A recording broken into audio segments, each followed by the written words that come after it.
Hey guys, Editor here, and today as you're watching, obviously me build my house, I am going to be reading starting with SCP-009, Red Ice. Special Containment Procedures. Okay, sorry about that. Obviously we start with the object class, which is Euclid. Special Containment Procedures. Object is to be contained within a sealed storage tank of heat-resistant alloy with dimensions not less than 2 meters by 2 meters by 2 meters. Under no circumstances should SCP-009 be exposed to temperatures in excess of 0 degrees centigrade when not undergoing testing, and no water-based solutions shall be allowed within 30 meters of the object's containment area. Object's chamber is to be fitted with temperature sensors that must be monitored at all times, and is to be kept refrigerated by no fewer than 3 redundant cooling units. Any malfunction of sensors or of coolant systems is to be reported and repaired immediately.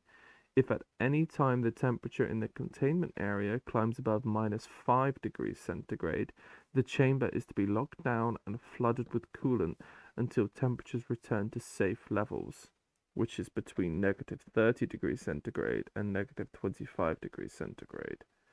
Containment area is to be kept in total vacuum during testing, and personnel interacting with 009 must wear full environmental protection gear. Following testing, all equipment, personnel, and other materials must undergo dehydration procedures and be quarantined for no less than 12 hours. Any moisture found displaying properties of 009 is to be quarantined and added to the containment area as soon as possible. Living organisms found to be contaminated by SCP-009 are to be terminated by chemical desiccation and extracted molecules of 009 added to the containment. So that's quite extensive, especially for the early SCPs. Hold on. So essentially, moisture. This SCP-009 Red Ice reacts to moisture and stuff like that. So let's actually find out what it is. SCP-009 is approximately blank liters of a substance which superficially resembles distilled water, H2O, except for the distinct bright red hue.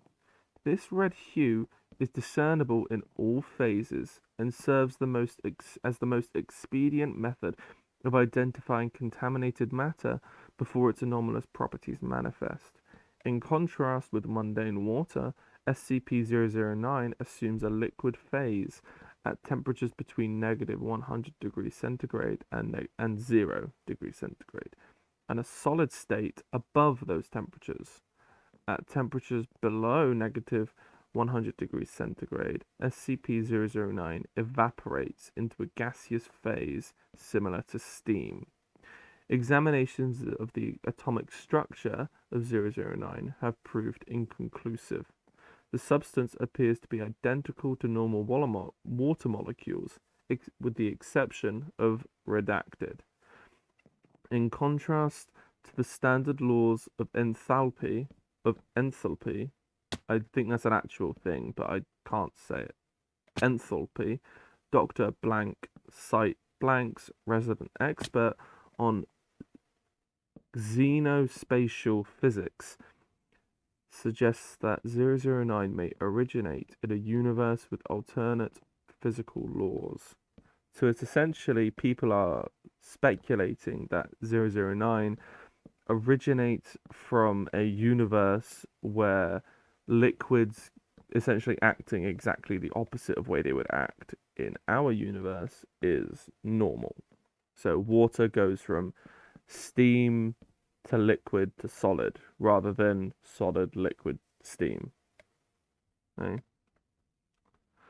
So where were we? Yes. The most hazardous property of 009, however, is its ability to contaminate normal H2O. When in contact with any aqueous solution, SCP-009 will, through unknown mechanisms, transfer its anomalous properties to other objects and creatures.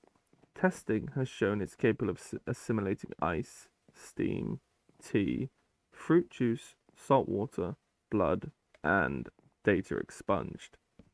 The time it takes for this process to occur varies depending on the temperature and the exact chemical composition of the affected matter. It has been observed as taking between 3 minutes and blank hours. Experiments on D-class personnel have illustrated the process of conversion by the substance, which has been found to follow a consistent pattern. 1. Initial exposure. Subject is exposed to SCP-009, and it begins assimilating any moisture present on the exposed surface. Creatures in this stage do not commonly notice any unusual symptoms except for a slight warming sensation. Okay. 2. Surface conversion.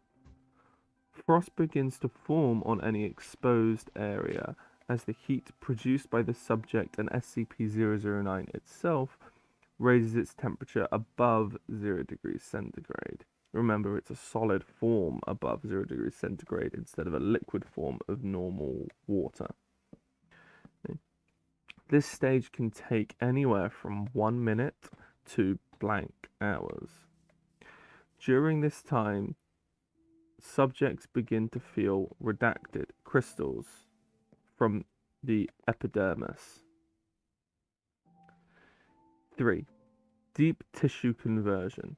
Exponential increase in the temperature of SCP-009 causes runaway reaction throughout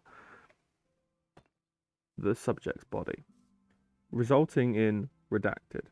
Actual blood loss is minimal due to ice crystals redacted, allowing subjects to remain alive and conscious for up to blank hours. 4. Data expunged. So essentially what happens is that as soon as it comes into contact, it begins assimilating any moisture, then it begins to cover the subject, then it begins to turn the subject itself from like the inside out to SCP-009, and you're awake and conscious throughout it, and then something else happens. We don't know. Testing on D-class personnel was discontinued as of the 4/23rd, 2000 and blank. Okay, and because it's American, it is the 23rd of April. Okay. Addendum. Circumstances of retrieval. Subject was found in blank, Alaska, on the 11th of the 5th, 19 blank. Okay. I'm doing. No, it's the 11th of the 5th. Yeah. Okay. I'm British, so this whole switching around is weird. So I'm gonna say the date, then the month, then the year. Okay. So it's the 11th day of the 5th month at some point in the 1900s. The Foundation became involved after reports were obtained from the native blank tribe, who came across the mangled bodies of a team of seal hunters which had apparently been shipwrecked blank kilometers away from the village. All victims were found encased in red ice. Cause of death was recorded as internal bleeding, though closer examination found redacted.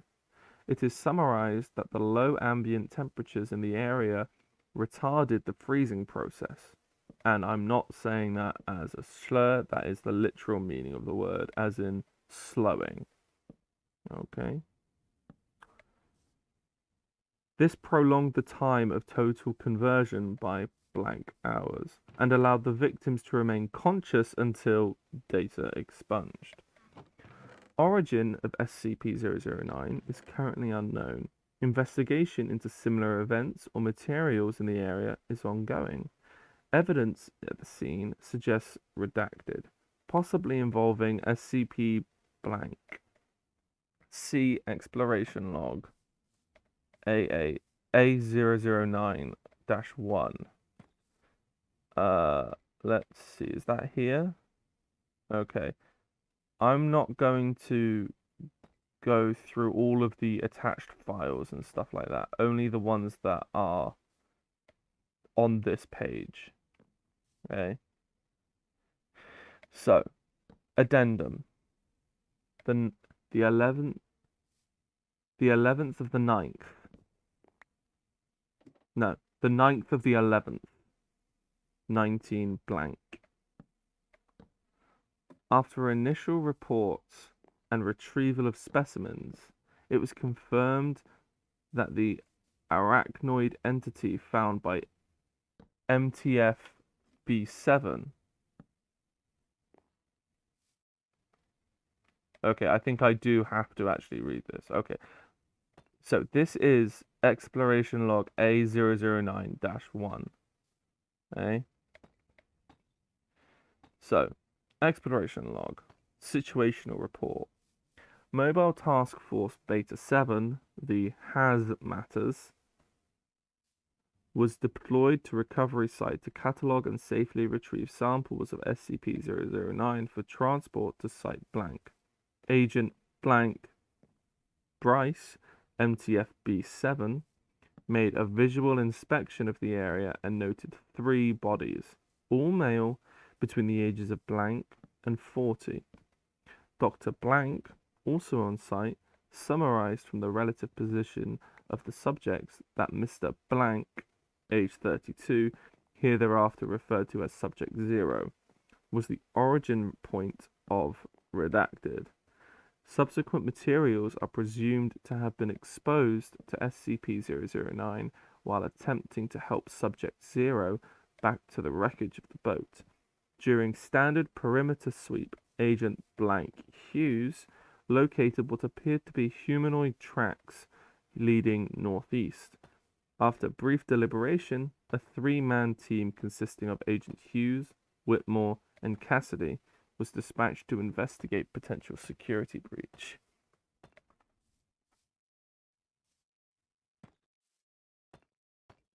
Okay, so and now we have the log, which is essentially a bunch of people talking to each other. And I'm going to be telling it, like everything else, verbatim. Agent Hughes, we found something, Control. It's a cave. The tracks lead inside. Control. Copy, Hughes. What do you see? Hughes. Looks like a crack in the ice. It's maybe a meter tall. The opening's not very wide. Agent Whitmore. Captain, we got a body. Unidentified shuffling noises are heard. Control. We didn't copy, Hughes. Repeat. Hughes. There's a subject here, Control. Frozen in the ship. Male, about 15. Looks like he was trying to claw away from something. There's a spear gun here, also frozen. It's been fired. Control. Any signs of trauma? There's a pause. Agent Cassidy. Without touching him, I can't be sure, but it looks like he was stabbed by something. See how he's gripping his chest here, right where the spike's growing out? He might have been attacked. Hughes. Did you hear her, Control? Control. Affirmative. Tag the coordinates for recovery and proceed into the cave. Whitmore. We're using live fire, Captain. Hughes. They might be hostile, so yes, but keep them to single shot mode. Don't want the guns getting too hot. Cassidy. Good call. Don't want to end up like this guy. Whitmore. Unintelligible. That's for sure. Agents ready their weapons and proceed. Approximately 2 minutes pass. Whitmore. Unintelligible. Control. Please repeat, Hughes, we didn't copy. Hughes. There's a chamber in there, Control. I'd say 5 or 6 meters in diameter. It's filled with red ice. In the middle, there's a pool. Looks about 3 meters wide. Depth unknown. Cassidy. The fuck's happened? Screams can be heard. Gunfire. Control. Hughes, come in. Are there hostiles? There is a brief pause. Hughes. Fucking hell. Negative. Control. Just... Jesus. A fucking polar bear. It's dead. There's dozens of bodies here. Not human. I see a few seals, a snow fox, and a... What the hell? Whitmore. The fuck is that? Control. Cassidy, sorry. No. Oh, God. Control. Hughes, do you copy? Hughes. Cassidy found a spider? A giant spider. There's a pause, during which shuffling and hard breathing are heard. Control. Is it alive? And what do you mean by giant? Hughes. I mean fucking giant, Control. It's a meter leg span. It's frozen. Wait, no. Shit, I don't see anything inside. It looks almost like it's made of this stuff. Cassidy. Unintelligible. Not possible. We're nowhere close to Germany. Whitmore. What are you talking about, Germany? Cassidy. Captain, I'm pretty sure that's 3023. Control. Repeat, Captain. Hughes. Cassidy said the spider is SCP-3023, Control. There's a pause. Control. That's not possible, Hughes. Why would she think that? Cassidy. Voice elevated. I'm sure, Control. I've worked with 3023. It's an instant made of Skip 9. Whitmore. Wait, what's 3023? Control. That is classified. Agent Cassidy, you are to speak no more of this. If the specimen is destroyed, there is no reason to worry about it. Please continue your search. Cassidy, mumbling. But how the fuck did it get here? Hughes. We copy, Control. Cassidy, sweep the perimeter. See if there are any side tunnels. Cassidy.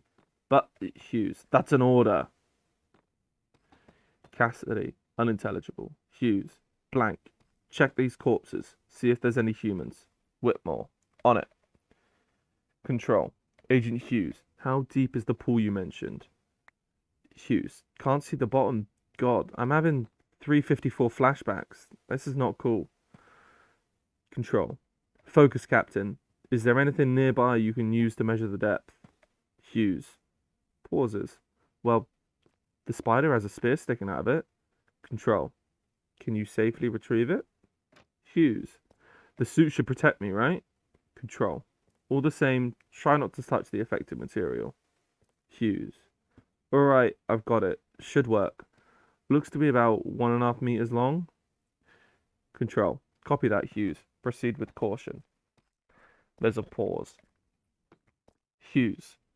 Well, it's definitely more than 1 meter deep. I could go further, but I'd have to get my hand close to that stuff. Suit or no suit, I prefer not to do that. Control. Affirmative, Captain. We'll dispatch some D-class with gear to test that out. Continue your search. Hughes. Copy that. Well, I guess I'm Cassidy. Captain! Hughes. Stand by, Control. What is it, Cassidy? Cassidy. Voice distant. I think you're going to want to see this, sir. I don't know where that spider came from. No, sorry. Let me redo that. Cassidy. Voice distant. I think you're going to want to see this, sir. I think I know where the spider came from. Hughes. Control. I'm going deeper into the cave. Control. Affirmative. Proceed. Approximately 1 minute of boots crunching on ice and packed snow. Hughes. Oh, that's not good. Control. What do you see, Captain? Hughes.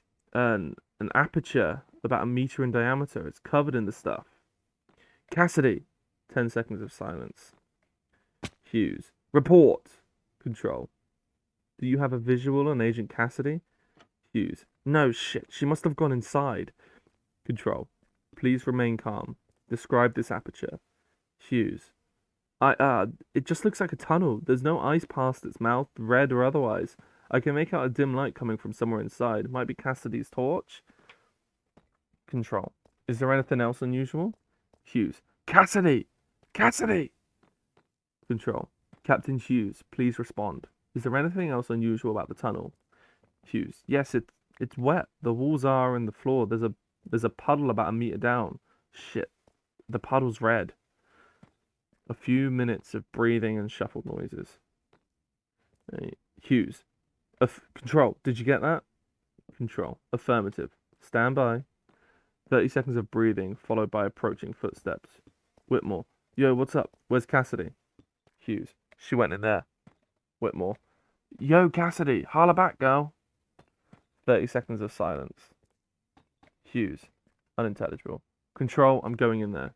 Control. Negative, Hughes. We're rerouting a team of D-Class for recovery. Your orders are to withdraw with the rest of the team and await further orders. Hughes. Data redacted. Whitmore. Whoa, hold up, take it easy. Control. You have your orders, Hughes. I don't think I need to remind you. Data expunged. 45 seconds of silence. Hughes.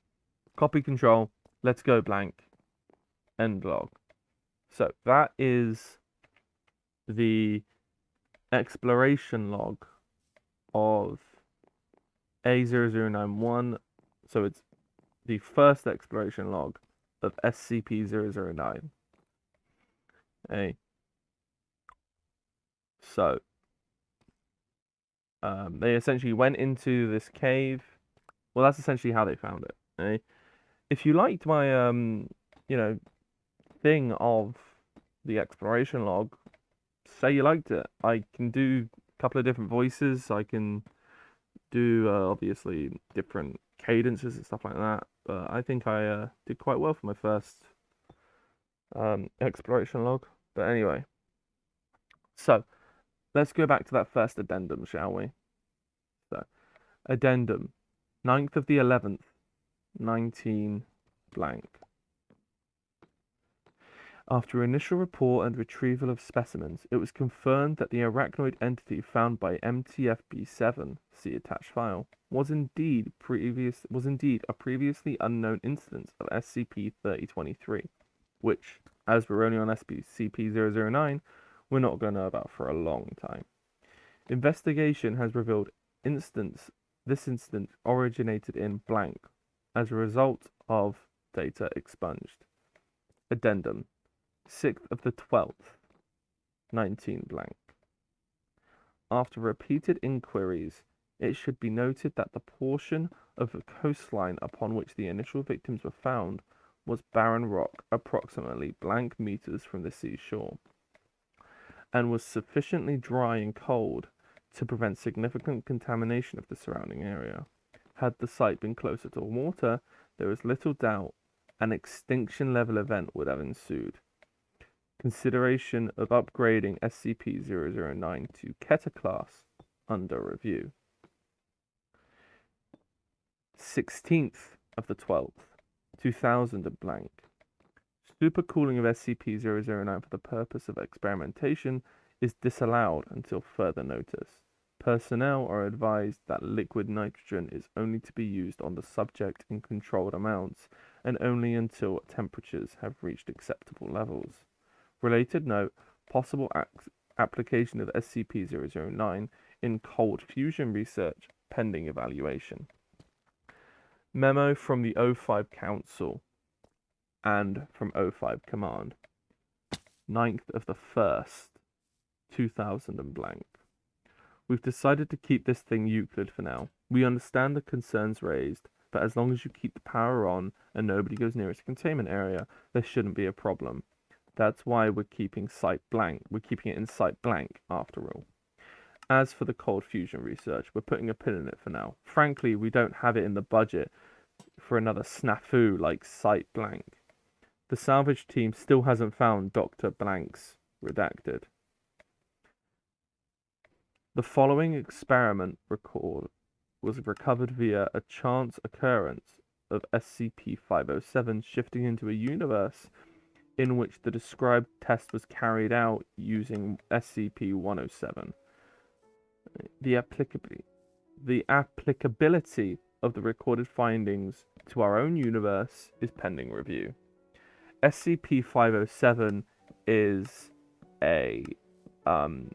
is a man that shifts from dimension to dimension without him wanting to. It's he's called the the reluctant dimensional hopper. Okay? And SCP-107 is hold on, let me just quickly, because that's on this thing. The turtle shell, which I have no idea what that is. All I know is SCP-507 is because it's one of my favorite SCPs. So, input 10 milliliters of SCP-009. Result: red snow fell in test area for 27 minutes with moderate intensity. Grass growing in the test area began runaway reaction, which ended with entire area being frozen within minutes. Notably, anti-enthalpic reaction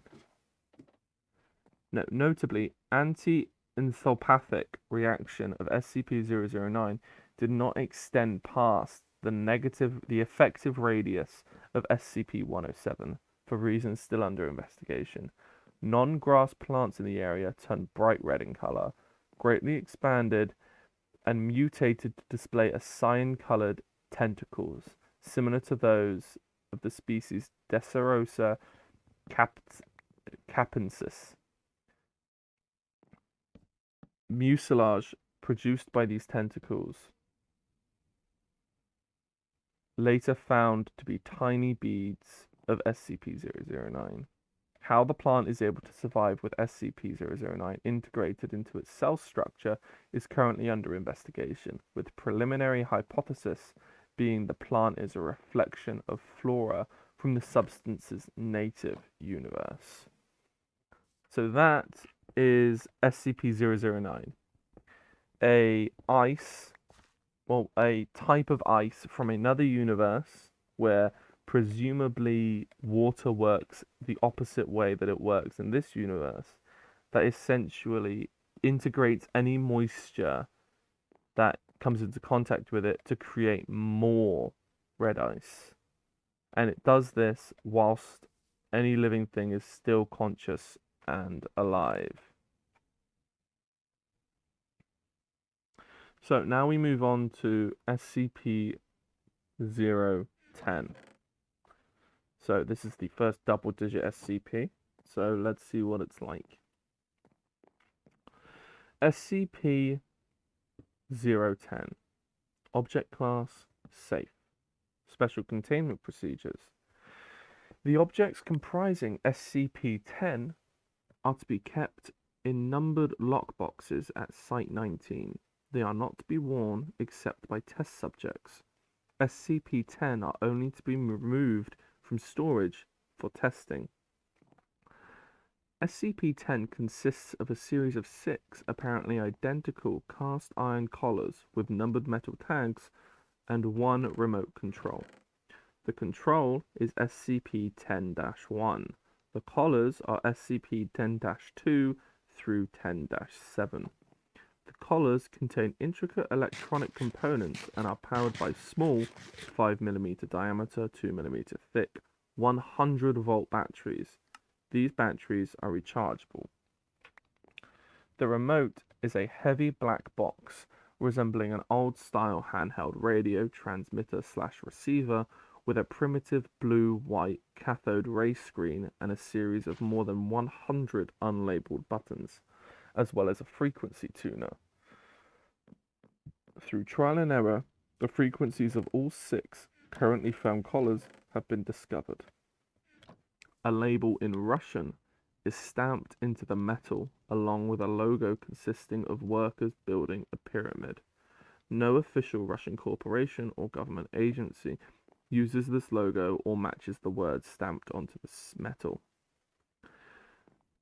Placing the collar around the neck of a person and securing it allows one to control their every movement with this remote.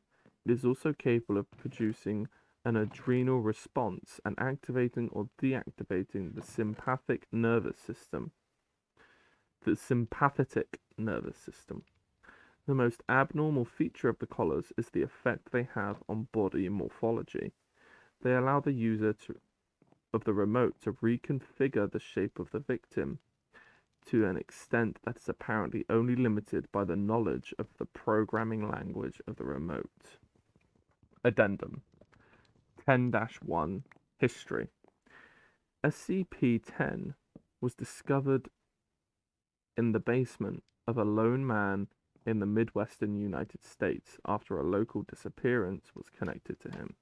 When the police raided the man's house, they found SCP-10, as well as several dead bodies. One of the bodies was identified to be the man. The others were several other missing persons.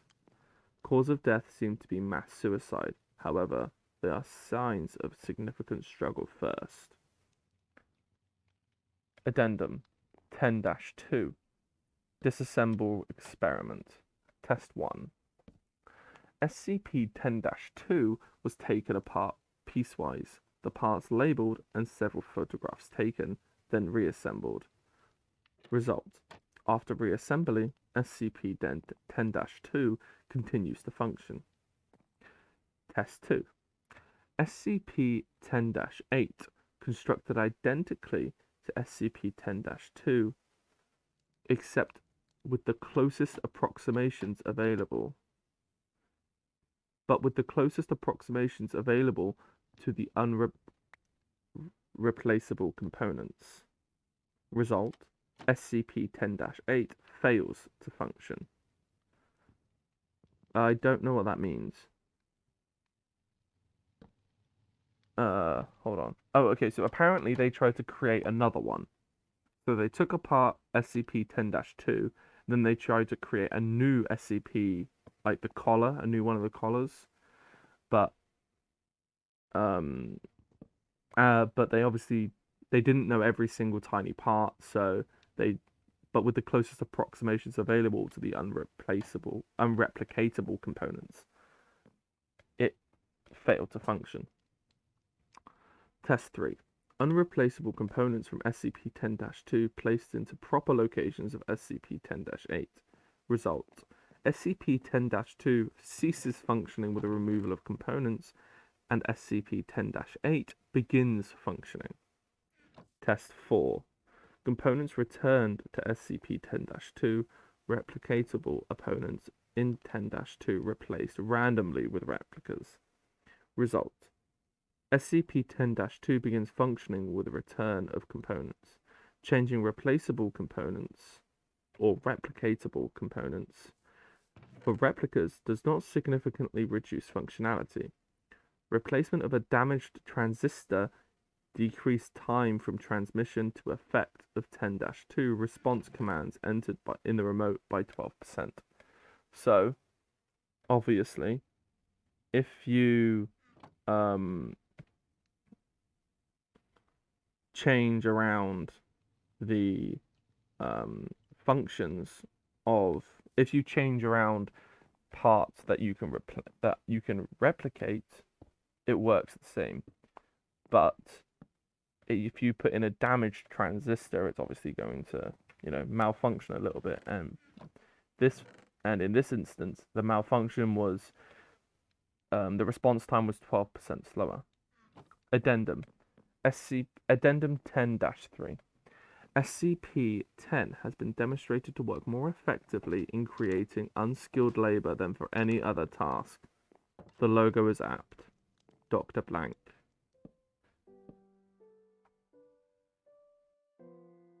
Right, so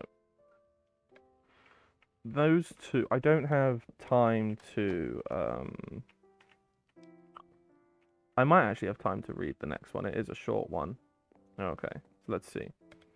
SCP-011. Right. Special Containment Procedures. This is actually a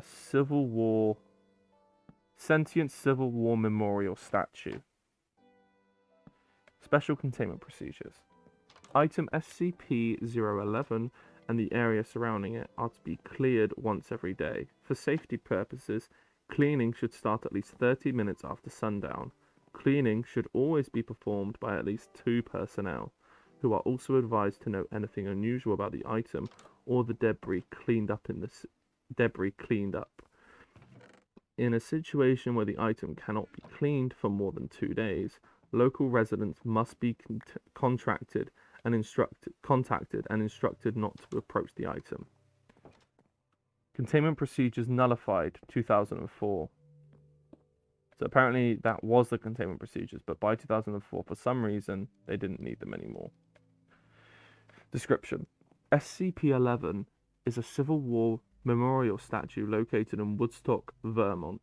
The statue is the image of a young male soldier holding a musket at his side and is carved out of granite quarried within the area. Occasionally, SCP-011 has been observing lifting its musket to the sky to fire at birds which attempt to land or defecate on it.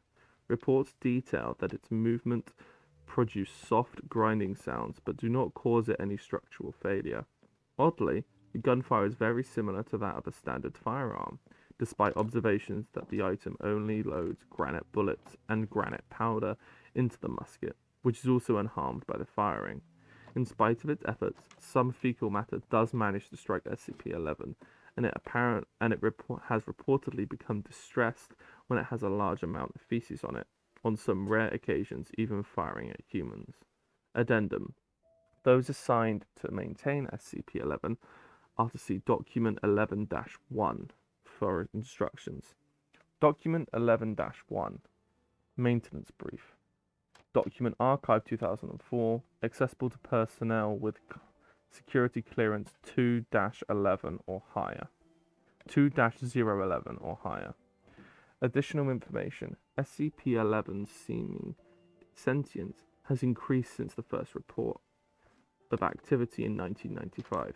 As of 2004, this item containment procedures have been dropped, but it remains under constant observation. Records below are landmark events in its activity. Timeline: 12th of the 3rd, 1995. Woodstock residents report the statue's eyes moving. First sign of activity. 30th of the 9th, 1995. Statue shoots musket for the first time. 9th of the 10th, 1995. Statue begins shooting birds from the sky. 25th of the 1st, 1996. Registration as SCP-011. Containment procedures begin. 14th of the 4th, 1997.